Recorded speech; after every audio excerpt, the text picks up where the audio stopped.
Good afternoon, Chairman Raymond, members of this committee. Thank you for allowing me to come before you. State your name for the record, who you represent, and your position on the bill. My name is Dr. Jose Cazares, and I am testifying on behalf of the Texas Academy of General Dentistry in support of HB 1536. I am a general dentist from McAllen and am immediate past president of the Texas Academy, the state's second largest dental organization with more than 2,500 general dentists. Before I continue with my testimony, Chairman, I want to thank you for personally being proactive and coming down to the McAllen area and listening to our concerns. You're welcome. Why does the Academy feel it important to voice our opinion today? It is because we are deeply concerned that if the state fails to ensure due process in handling Medicaid investigations, it will discourage dentists from wanting to participate in the Medicaid dental program. It is already difficult finding Medicaid providers in some areas, and if even fewer dentists participate in the program, more children needing dental care will suffer from the disease, the most prevalent childhood disease as per the CDC. As a Medicaid provider personally for over 25 years, I have never been the subject of a Medicaid investigation or have had payments withheld. Even so, as a Medicaid provider, I practice in fear, wondering if someone would misconstrue the dental services that I provide as fraud, waste, or abuse. The Medicaid dental providers I know are honest and hardworking people. I really don't think that they would risk their careers, their futures, the futures of their families who depend on them by deliberately defrauding the system. Yet, dentists who provide Medicaid reimbursed services are worried that their reputation can be ruined overnight by a mere allegation. I worry that if this were to happen to me, would everything I worked for over the past 28 years be ruined? Will I have the funds to pay the legal fees of these attorneys?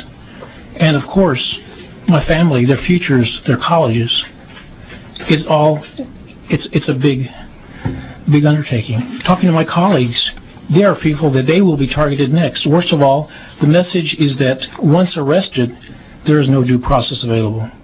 Not only are longtime providers considering getting out of the program, but many younger dentists who have taken medications in the past are now not willing to go through all of the hassles and fears that go along with being a Medicaid provider.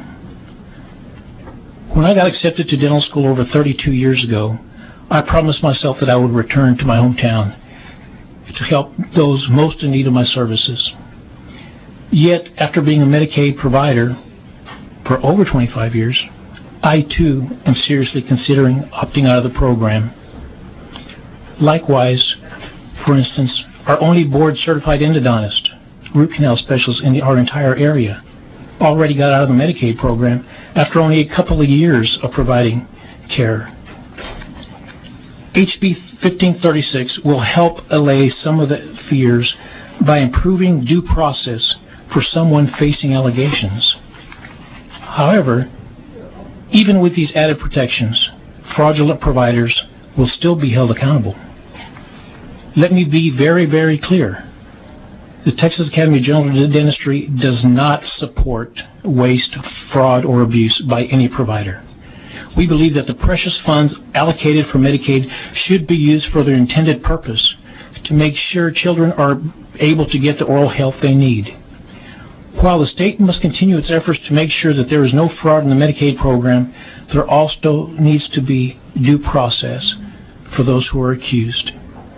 HB 1536 will help restore the confidence of providers in the Texas Medicaid program. Thank you for your consideration and any questions. Thank you for your patience.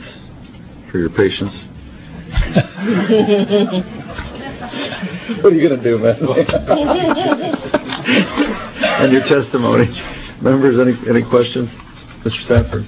Just a quick question at the end. You mentioned that it would help restore a degree of confidence in the program. To what degree would it help restore your confidence in the program? Well, if I know what I feel I'm doing every day is honest, I shouldn't have a problem going into a court. Okay, but with the process that I just listened to, I'm wondering if 85% of stuff that I've done in the last 5 years may be construed as fraud or abuse. I mean, I feel that I do not do anything different for my Medicaid patients than I do for my private patients. And that's the quality, the standard that I'm going to hold. But I don't trust the current system and where it's headed. So in your estimation, this bill goes far enough? Well, I tell you what, honestly, after listening to everything, I think it's a start.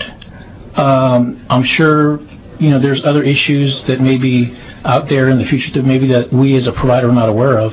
I learned a lot of things just sitting here today. So I think it's a good start. It'll allay some of the fears. The providers back I'm from McAllen in the Valley, they're going to be asking how it went. What was my feeling? I'm still fearful. But if I could interrupt, is it basically that at the end of the day, when you're looking at, when you look at it yourself, you say your own life, your own family, 28 years of practice. When you're looking at a situation where they can just shut down and ruin your life, and affect a lot of patients, by the way. Yes. Right? You just feel a little bit more comfortable that instead of some state agency making that determination, which is a big determination, it's a big deal. Yes. You feel more comfortable that if it's something that serious, you got a chance to go to a court, you got a chance to put it in front of the world, right? And a jury, and a judge, and let Mr. Stick and his folks up there, they're very confident in their cases anyway. But you just feel more comfort and confidence that that's what due process is about, right? That's what the Constitution spoke to. Instead of a state agency. And I have a lot of confidence in state agencies. But I've tried in my 9 terms here never to, say I'm from government, but I'm not a bureaucrat. Because I know the difference. I don't want to be a bureaucrat. I want to be one of the guys that's sitting on the jury. Not one of the guys that's sitting in the agency. As much as I respect all you agency folks, y'all great. Y'all great. I worked for a couple of agencies, okay? But I guess that's my sense of what Mr. Guerra is trying to do with this bill, and where you're coming from as a private citizen. It doesn't deal with, we deal with a lot of politics and with a lot of state agencies every day. But when you're talking about ruining somebody's life, putting them away, that, when you say that they give you more confidence, they give me more confidence to know that if you're going to ruin me, and I don't think that I'm in the wrong, that I can put it in front of a judge and jury, not in front of a bunch of bureaucrats. I feel a little bit more confidence, with all due respect. I feel exactly the same way. Okay. Thank Members, you. any other questions? All right, thank you, Doug. Thank you. Thank you very much.